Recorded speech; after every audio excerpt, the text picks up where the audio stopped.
The last time you saw me, I was dying in like a really shitty hotel room. And I just want to say, this is way cooler. Check this out. It's my closet, my bed, my living room,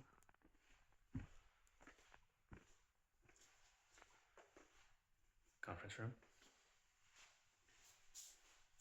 I don't know, coffee and something like a kitchenette, and my guest bathroom. So the last video I posted, I was dying, and you might think that term is hyperbole, but I actually was dying. I went to the hospital. I went to the hospital because I almost died. Um, I still have to get ready, but I was sick for about a week, and I had a doctor come to the hotel room I was staying at. Initially, I stayed at this like kind of random hotel because it was near this venue that I was going to. And then because I got so sick, I couldn't leave. So I had to every morning book another day, book another day, book another day. And I had no intention of ever staying in one spot. And as fate would have it, I was stuck. I'm glued to the bathroom probably every 30 minutes to an hour until I started bleeding. So then it's like, okay, now what? Like this is a serious problem. I have something's really wrong. And the doctor that came to see me said that I had some kind of lower intestine infection. And she suggested I go to the hospital. I went to the hospital. They gave me a full bag of IV, and I didn't realize this. But even after the full bag of IV, I didn't pee. I didn't pee for 5 or 6 days. I was so dehydrated that I just held on to it. Now this is day 10. I've peed 3 times in 10 days. And they're all like yesterday and the day before. I literally come back from the dead and then stay at this nice hotel. Thank God I'm in Athens. But other than sharing my near death experience, like everything happens for a reason. That is a hard one to be like, oh, this is why. But still, I have to find out why. How did I get sick? Why did I get sick? It doesn't make any sense. No one else got sick. I wasn't contagious. It's also something very strange. So the things that I was thinking about was one is it was lower intestine, so this is like your lower chakra, your root chakra. And then I was thinking, at one point I went into the ocean and I just sat in the ocean. And I was like, this should be good for you, right? Like you're grounding. And I started to feel better after that. I think could be placebo effect. And then why I get sick. Why I got sick. How did this happen? Because I don't normally get sick. And then good old autism brain. Pattern recognition. So I went to I don't even know if you'd call it a concert. I went to a pool party with a DJ that I knew. So this was like the only plan that I had is like I'll start in Greece on this island because I know this DJ. I'll see something I like and then just bounce around. And then I'm thinking like, I've one by one removed everything that causes issues in my life. So drinking, partying, certain people, alcohol, whatever. And then I'm thinking like I'll be in the corner of this venue. I won't be with the rest of the people. I won't be drinking. I'll be totally isolated. When the DJ comes up and I look at him He's inside a triangle. Maybe it doesn't mean anything, but I seem to see that a lot. And I see it and I'm like, "Oh, fuck you." Like, this obscure guy, he's not, this isn't a Vegas pool party. This is just some random bullshit place with drunk British teenagers, like actual teenagers, like 18, 19. And I'm thinking I get 10,000 miles away and still this bullshit. Um, and then still, like, not a sip of alcohol, never considered it. No, you know, some kid asked me for gear. I was like, well, what does that mean to you? And he said, I was like, oh no, it doesn't mean that where I come from, but no, no, in both cases. Um, he was sweating. This looked like he just the last thing he needed. Um, so I get sick the next day. And then, of course, my pattern recognition, because if I had nothing to do except think, like, how did this happen? Well, it turns out every time I go to some bullshit concert or Vegas pool party or whatever, something bad happens. Um, I went to a, the last time I went to Vegas, something awful happened. Like, could have changed my life. Like, something that was going really well went very wrong. And I can't help but think, like, is there a correlation to this? Because it is a spiritual world. There has to be a spiritual consequence to everything that you experience in the physical world. What my running presumption is. And now that I run with this presumption, I'm like, well, every time I go out to one of these things, there happens to be symbolism everywhere. This is a symbolic world. And I ignore those symbols, and I'm like, I'm just here. I'm just an observer. Some bullshit happens to me. I went to dinner with some girls in San Diego, some like girlfriends. And they were like, oh, please come to this club after. It's DJ Habib Eats. It's like, everyone there is going to be Middle Eastern. Like, you'll meet girls there. Like, I'm with a bunch of girls. Like, and I tell them I'm not a club person. I don't want to do. And they're like, you don't have to drink. We don't drink. We're Muslim. Blah blah blah. It's like, party's still haram, but whatever. And I had friends that were going to have a table there. So I was like, why be a stick in the mud? I'll go. And then I sit there sober. I like a people watch and then leave at a reasonable time. I thought. It took me a week to recover. It felt like I was hungover.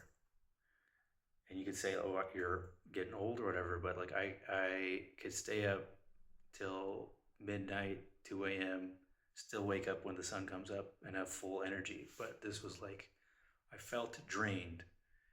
And when you start to eliminate things that drain your energy, then when something does drain your energy, you're like, what is this? Like, without having caffeine, without having substances of any kind, I like really limited what I'm exposed to, so I can very much tell when something's up, when something's wrong. As far as I could tell, somehow going to these venues is bad energy. It takes my energy. So not only did I get sick, like deathly sick, but I also wasn't making money. It's like I'm not getting phone calls, emails, nothing.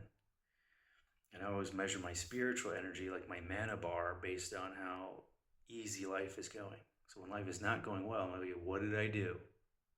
What did I do? Who did I screw over? How am I being an asshole? Something like this.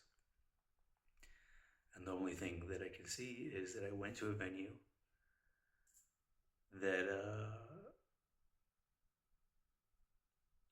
in my head, I already knew. Like, I'm too old. I don't fucking enjoy it. Every now and then I like test something I already know. It's like, well, maybe this time it'll be different. It's never. this like, so even though I stayed sober, even though I didn't even eat anything there. I had cranberry juice. Maybe something was in the ice. I don't know. Don't know. But then I also think like you can't get sick unless you're spiritually weak. Like in old textbooks or in ancient China, they say that like your body has a force field essentially, like emanating from your heart. Like you know, I was just watching a video. Flowers have a negative electric charge, and it attracts bees that have a positive electric charge, and you can see how they interact with each other and cancel each other out. Like everything is giving off some kind of vibration. In our vibration, if we are spiritually healthy, um, we can't get sick. Like this is in all like a lot of ancient texts, and in like Chinese Eastern medicine. Um, and then if you're like, they'll look at certain parts of your body to determine where your energy's off, where your chi is off, your ki, your prana, your whatever. So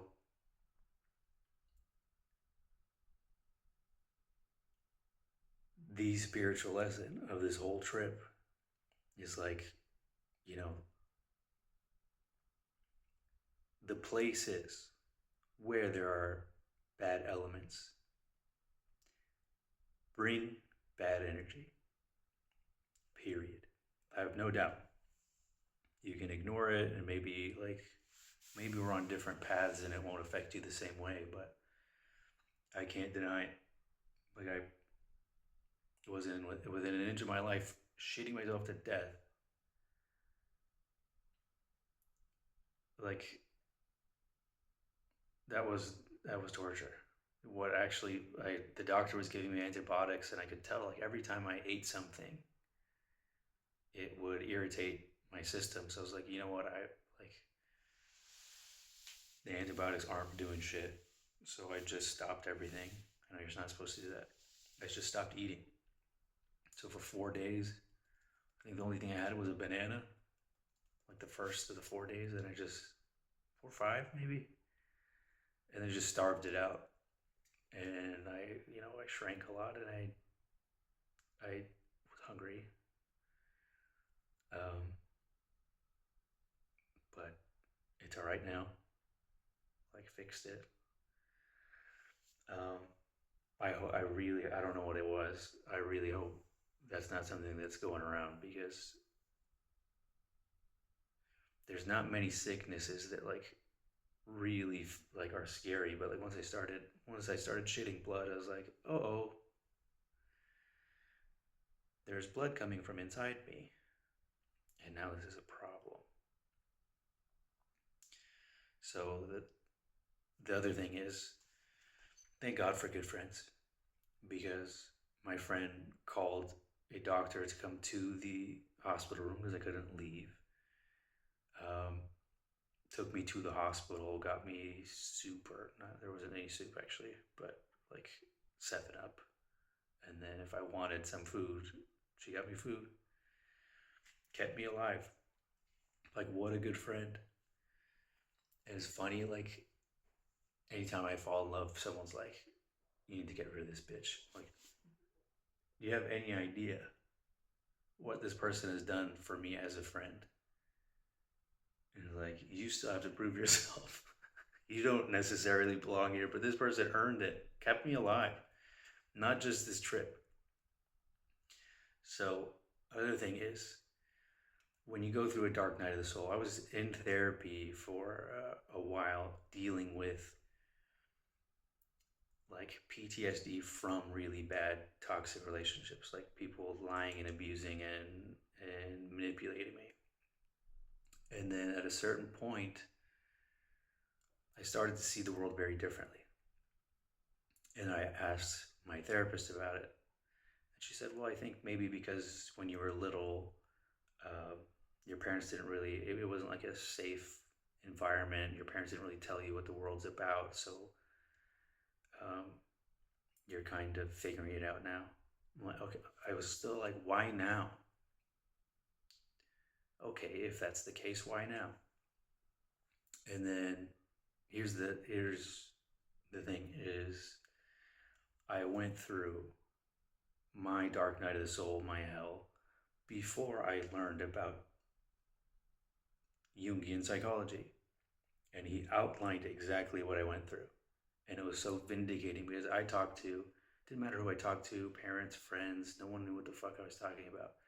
And Jung was like, yeah, when you have this individuation process, you go through psychosis. Like you actually go crazy, basically. It's like you go through psychosis and your whole world falls apart. And this is something that they talk about metaphorically. Philosophers, Rumi, fucking tons of people throughout history have talked about this process in metaphor, allegory, in the Bible, in religious texts. And then Jung did it in an academic way. And even therapists, licensed practicing therapists, they aren't aware of this type of psychology. They don't teach this. They teach like Freudian psychology, which is like you're an animal. And Freud was a deeply fucked up person, died still fucked up. Jung essentially outlined how you can cure schizophrenia.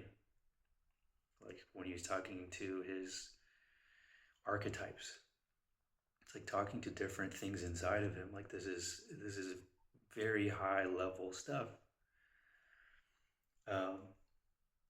He went through far worse, I imagine, than most people, but that's how he could guide others.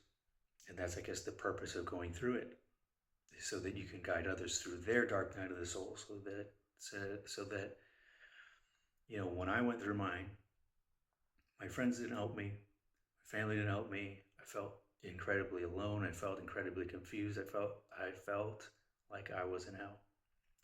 It is said that no tree can reach heaven whose roots don't go down to hell, and I know he meant it literally.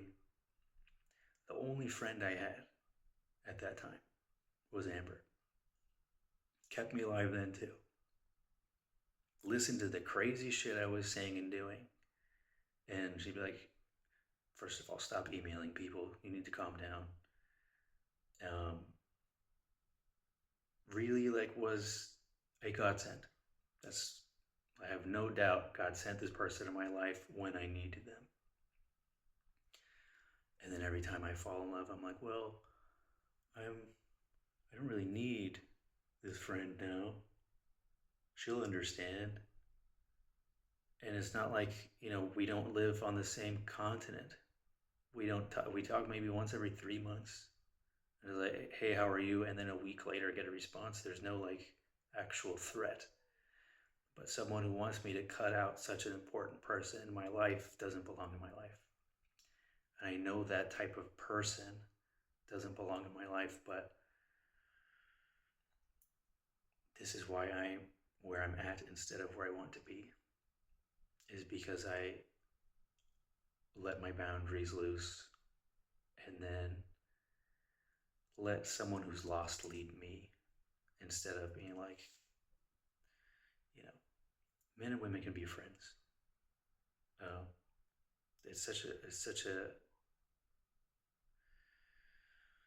It is difficult.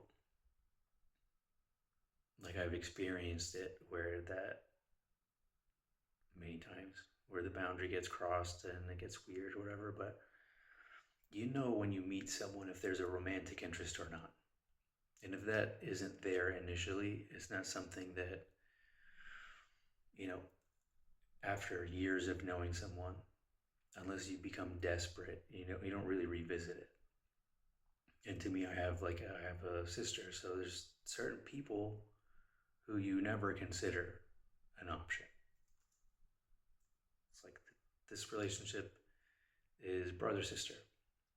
I would do anything for Amber, and Amber has and will do anything for me. I don't want to say I love you. I don't want to touch her. I don't want her to touch me. We don't hug. We don't shake hands. Nothing. It's like we don't see each other for 6 months, and it's like, hey, what's up? What do you want to do? It's like it's like having an extra sibling. Is one like literally God sent into my life. to protect me. What an angel. Poor fucking Amber. Nobody likes Amber. Poor fucking Amber. But they got for good friends. And like, I don't know where I'd be had I gone through my dark night of the soul without like this friend. It was like the person who I had in my life at the time who filled those roles was filling them for their own benefit. So as soon as I stopped being useful, stopped paying for stuff, stopped, whatever, the truth came out. A stripper convinces every guy that walks in the door that they have something special. And yeah, just because you knew the stripper before she started stripping doesn't change that. It's a harsh analogy, but it's all I got right now.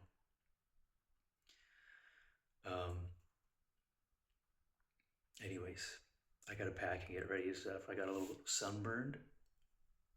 One day in the sun. I came to go on vacation to spend 10 days in the sun. I got one. But I'm alive, so thank God for that. Thank you. Someone was looking out for me. And if for some reason you stumble on this video and you get whatever this virus is, stop eating. That'll do more than any medicine. Imodium and Pepto and like nothing did anything. When like they put this giant IV bag into me, I didn't pee once. I was so dehydrated. And like when you're sitting there, they wanted to keep me overnight. I was like, I'm not staying here. Fuck off. I need to, like, I'm not pooing in public either. You planned your day wrong if you have to poo in public. It's like, what I have to do, there cannot be witnesses. I was like getting restless. I was like, get this needle off me so I can go. And I just wanted to tear it off, like, like someone who wakes up from The Walking Dead, like, what's going on in an empty hospital? And I waited for the professional, and he pulled it at an angle, and like, I should have done it myself. You want something done, do it yourself. But like, now I have a bruise where I just should have a hole. It's like I went to Diddy's house. Okay, so off I go. I'm still alive. I learned something, like at a great cost. I'm not going to revisit this. It's like concerts are over for me. You guys have fun. Fucking triangles. And yeah, thank God for good friends. Thank you, Amber. If you ever see this, you're a real friend.